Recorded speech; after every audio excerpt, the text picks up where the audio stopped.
Are you still confident for French? Yes. And for a good reason. I'm gonna start this video saying I really don't feel like I have much to add to what I said after the semifinals. For one, I'm not particularly shocked at this fortnight ending the way it did. 2021, I was. And this year, you had some similar circumstances, even worse clay court tune-up this year. But, he was always going to bring a much, much better version of himself to Paris. That was pretty much inevitable. And with that knowledge, if you could ensure that he would be healthy, there was only really one guy in this draw that you wouldn't have overwhelmingly or solidly backed Novak against, and of course, he ended up playing that guy in the semifinals with Alcaraz.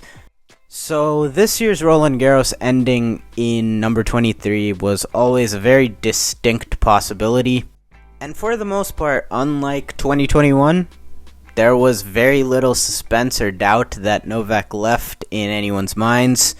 He takes the slam lead in what feels like, might be the nail in the coffin in all likelihood in the slam race.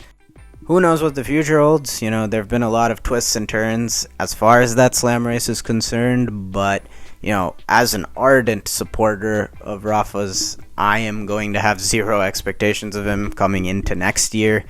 But as for Novak, perhaps fitting that he surpasses his biggest rival's major count in his backyard. The part of me saying this in my last video got blocked for a 10-second clip, but to me, a third Novak French Open is very fitting. It definitively enters him into those top 5, probably top 3 clay court player of all time conversations, and I would have him at 3 because, the guy's Roland Garros resume has been so distorted by having to bear the brunt of facing the Rafa Nadal Roland Garros dynasty ever since '06. And, he has faced him in Rafa's physical prime, he's faced him in Rafa's post-prime, he's faced Rafa very early on in both their careers, and, even in this brilliant, dominant post-prime act of Djokovic's career, where at times he's seemed the most vulnerable on clay. If you take Nadal out of the picture, in all likelihood, he would have won the last 4 editions of Roland Garros. And that aside, his record is so phenomenal here. As it stands, most wins at any major, it's at Roland Garros for Djokovic. And, obviously this tournament, a lot was made about him surpassing Nadal's mark of total quarterfinals at Roland Garros. And albeit not the most significant stat, but if you're ahead of Nadal in anything at Roland Garros, that is a tremendous achievement. And ever since 2021, he has really put it together again on this surface. The recognition of having to go bigger on the forehand on this surface than he had been post-elbow surgery, that was as apparent as ever this year at Roland Garros, particularly in the final. Novak's forehand went absolutely nuclear. And you've got to say, that's absolutely paid dividends. In general, this season, I would say really ever since the back end of last year, Novak Djokovic has rediscovered damn near peak range on that forehand. It was tremendous in Australia by necessity because his movement was compromised. I think his ability on it at the end of his range to hit the angles that he can was a big factor in how he didn't let Carlos Alcaraz play the match on his terms in the semifinals, and it took over the final. The guy was absolutely launching missiles off it. I believe at the beginning of this year, Djokovic had put on, a bit of muscle, and while, maybe that leads to him being a little more injury prone, to this point, those injuries haven't been compromising enough, nearly enough actually, to outweigh the benefits that he has reaped from them so far in this Grand Slam season. And in large part, I think that's been the driving force behind just how fruitful this post-prime period of Djokovic's has been. Obviously, at the core of it, He takes such good care of his body, is so careful of what he puts into it. And as a result, it's no coincidence that at 36 years of age, compared to his two other GOAT contemporaries, he is the one that most resembles themselves from their physical prime. And again, ever since this started becoming a conversation back in 2021, I even made a video about it. I will always side with, his physical prime being the better player, but Novak has the best case of anyone in tennis history that their 30-something self is better than their 20-something self. And you've just got to tip your cap to that. I've seen him win slams in so many different ways. Aussie Open 2021, his serve won him that title. Aussie Open this year, his forehand won him that title. I've seen others like Wimbledon 2019, Roland Garros 2021 at times where, just mental fortitude and guts got him over the line. There's just so many ways the guy can beat you now, and, on a tour where we're getting younger and pretty much everyone does not have the experience or chops of these all-time greats that we have been spoiled with over the last 2 decades. There's only one remaining that seems to have plenty of juice left in the tank.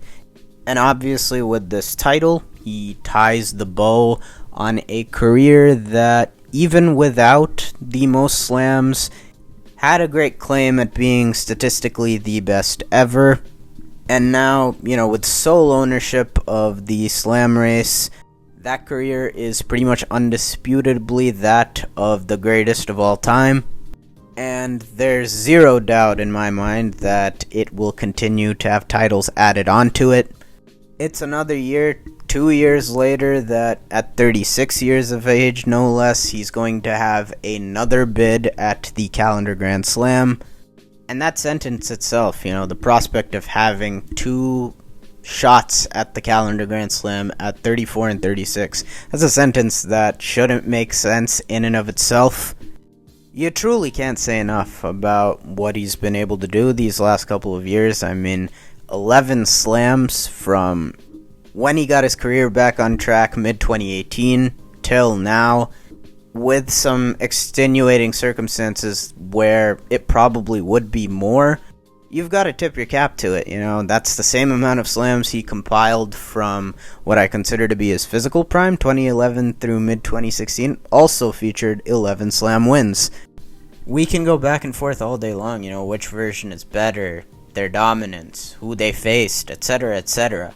But there really is only one male tennis player in the game's history that debate is one that's worth having. So yeah, I know this video might seem a bit jumbled, but, honestly, as far as this tournament is concerned, I don't really have much more to say than what I had in my last video. Rather, him winning this tournament really just had me zoom out a bit and, just marvel at, just how we got here, and in particular, just how this guy has, again, launched another act of dominance in his career this late into it, no less. So, as a diehard Rafa fan, I just gotta tip my cap. To me, the writing on the wall for this, with Novak having pretty much a unanimous claim now as greatest of all time, has been there for a pretty long time, and it's definitely well earned. I will say the same thing I did a year ago when Rafa, winning the French, pulled ahead by 2 in the slam race. I think with Big 3 fans in particular, if you've been at this for a while, and even if you haven't, I'm sure, at some point, a lot of us just got to a point watching our favorite where you just sat back and, just came to the conclusion, this is the best I've ever seen. This is the best to ever do it. Me personally, it's been nearly 10 years since I got to that point. And I'm not gonna lie, some of that feeling still pervades in me to this day.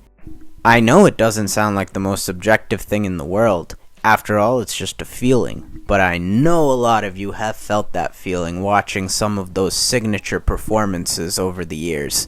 And to me, it doesn't matter who you are, Rafa fan, Novak fan, Roger fan. I don't think that belief has to be labeled as misguided. It's been a while now since those three guys were considered in a class of their own and the three greatest players of all time. We've seen those three go to battle for the better part of the last 2 decades, and for the most part, margins have been very thin one way or the other. What is objective, though, is that Novak Djokovic still passes that eye test with flying colors, and also when those margins have been narrow more often than not, they've gone in his favor. But as we stand today, with one of those three superhumans, numbers do not lie, and as far as margins are concerned, when measuring up the greatest careers of all time, Novak Djokovic only looks like he's going to continue to widen that gap between his and his contemporaries. And for any of you guys of Nole fam that came to that similar realization at some point in time that you thought your guy was, the best you've ever seen, Novak is continuing to make a phenomenal case for you guys to this day. So congratulations to Novak Djokovic and his fans. Absolute pleasure to watch every step of the way. Tremendous win here in Paris, and one that, at least for the masses, will kick off what looks to be a definitive and long-standing tenure as men's tennis's GOAT.